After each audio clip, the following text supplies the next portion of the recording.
times, those trying times.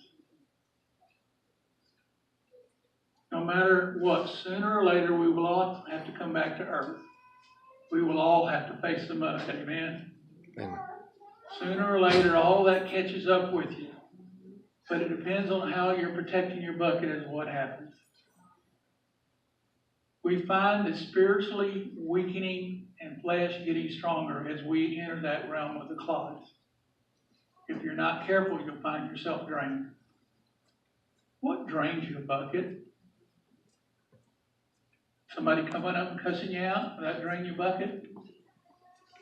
Sometimes somebody come up and tell you how big a lowlife you are? That drain your bucket? Somebody being mean to you and slanderous? How about somebody gossiping? Those things drain your bucket? Do mine. I'm not careful. On the other hand, there's things that fill my bucket. And one of the things I've learned in my life is not to hang around the area where my bucket's getting drained. Amen. But to hang around the area where my bucket's getting full.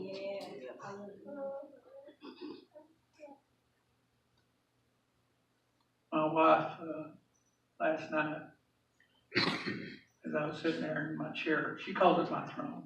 I only got a throne, guys. I just want you to know that. Doesn't mean she still obeys me, but I got a throne. We're getting closer, Maggie. I just want you to know that. We're not far from her saying, yes, Master and Lord.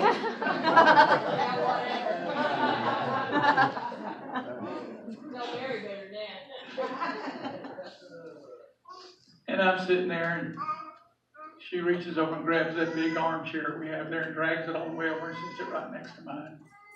Sits down, and she picks up my hand and places it on her lap, and then she just sits there and pats me. What a great bucket filling moment. What a great bucket filling moment. I walked in here today in the church. People saying, Pastor, we love you. Wow. What a bucket filling moment. Somebody said to me, Pastor, we're praying over you. And then here we got a prayer list. I mean, I could just go on how my bucket's been filled today. And it's great because other people are doing it. The world wants to empty your bucket. The world wants to drain you of everything that's good. Wants to take away your experience with God. Wants to take away the life you have. If the world had its choice, it would put you to death. But I got a God who wants me to live. I've got a God who wants me to have an abundant life. I've got a God who wants to fill my bucket. It's great hearing how God loves me. It's great hearing how the people of God love me. But you know what? None of that matters if I don't take what God has given me and share it with others. God fills my bucket so that I can fill yours. And God fills your bucket so that you can fill others. So we've got to be real careful as we live our life and not dwell in the things that drain our bucket, but dwell in the things that fill our buckets up.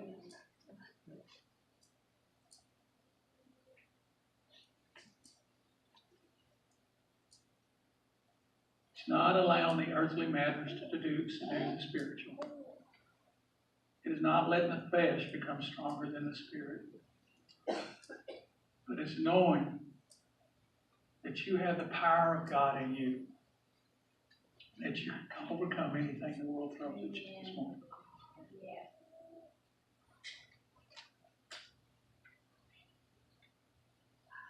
I read a story out of Christian Soup for the Soul about a great bucket filling experience that was taking place. And it was not just with a few people, but it was a large group of individuals. A little kid named Bobsy had been submitted to Children's Mercy Hospital. He had a rare kind of leukemia that only few in a million get. His prognosis was not good. He had only maybe a few months to live at the most. And one of the things Bobsy always wanted to do was be a fireman. That was the love of his life. Be a fireman. Put on the outfit and to rush into burning houses and save people and climb up trees and get the cat down or save a dog out of a pipe. That's all he talked about to his mom and dad, about the opportunity that when he grew up, how he was going to be a great fireman. One of the nurses happened to find out there as she was treating Bobsy of his dream, and so she called the Make-A-Wish Foundation and said, I've got a young kid here who's terminal, and his dream is to be a fireman. And Make-A-Wish Foundation said, I think we can do that.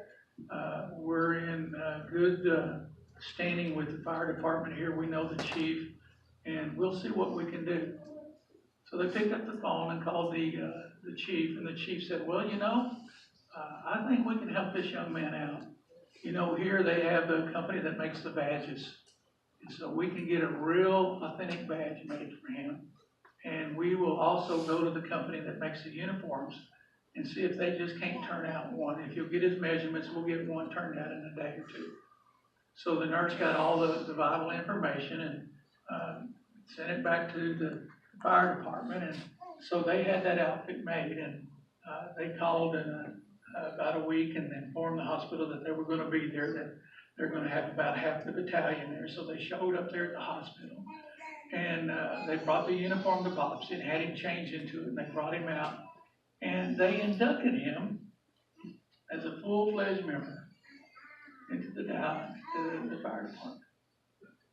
Well, that lit up Bobsy's life, you can imagine. Not only that, it touched the staff and the parents and all that were involved. They had a great day celebrating and going around the hospital and meeting Bobsy's friends and going through the hospital, and Bobsy sharing with everybody that he's now a fireman. And the hospital catches on fire, he's there to help them. He'll get them out, not to worry. Life goes on. A few weeks later, the doctor informs the nurse that Bobsy probably will not make it. She picks up the phone, calls the police chief, and informs him of the prognosis. The police chief says, okay, I think we can help, if you don't mind us to. She said, well, I was just letting you know. I said, no, he's one of ours now. So we're going to treat him just as he is a fireman. And so we're going to do what we will do for other firemen. We're going to be there for him. So we're going to come there and we're going to wait out.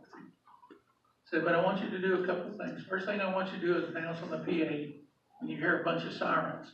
Tell them there's nothing to be worried about. It's not an emergency going on. Just tell them this is something we're doing. It's a drill. Said, the other thing I want you to do is, Bobsy's still on the third floor in 306, yes. I want you to open the window to his room. And we're going to back up our ladder truck. And we're going to come through the window. So the nurse gets everything ready, and they get Bobsy up, and they ask him, would you like to get in your uniform? He's always excited to get a chance to get on his uniform and out of the gown. And so he gets his uniform in, and he's sitting up there in bed, and suddenly he hears all these sirens going. And then he hears this noise outside his window as they begin to crank the ladder up, and the ladder comes up and it has two individuals on the end of it, a policeman and a policewoman, and they're on the very end of that, and when it gets to the window, they step out into the room. And they begin to tell Bobsy that they're here for him.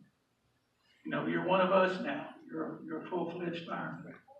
So whatever we do for a fireman, we're going to do for you. So we're here for you tonight. We're going to sit beside you. We're just going to visit. And so they had a good time, had a good visit. In the middle of the night, as he was sleeping, Mom passed away. But you know what? Gave him a full fireman funeral. Because he's one of them. It's still something talked about throughout the police and fire department. Still talked about in the hospital. It's still talked about with the parents. How they had a bucket moment in their lives. Guys, that's what we're here to do. Is make a difference in people's lives.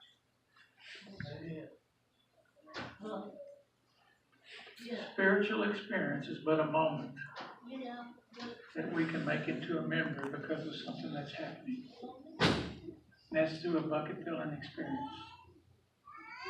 And what we need to work at in our lives as we live our lives is to so work our lives that God has so filled our buckets that we're taking lives like Popsy and his family and the hospital staff and the fire department staff, and we're watching a difference take place and transform them. Will you make a difference this week, no matter what's going on in your life? That's what God asks us to do. We will be able to, if we draw near to Him, we find a way to celebrate even the small things in our life. And we guard our buckets. Amen. Amen. We just stand this morning as we dismiss.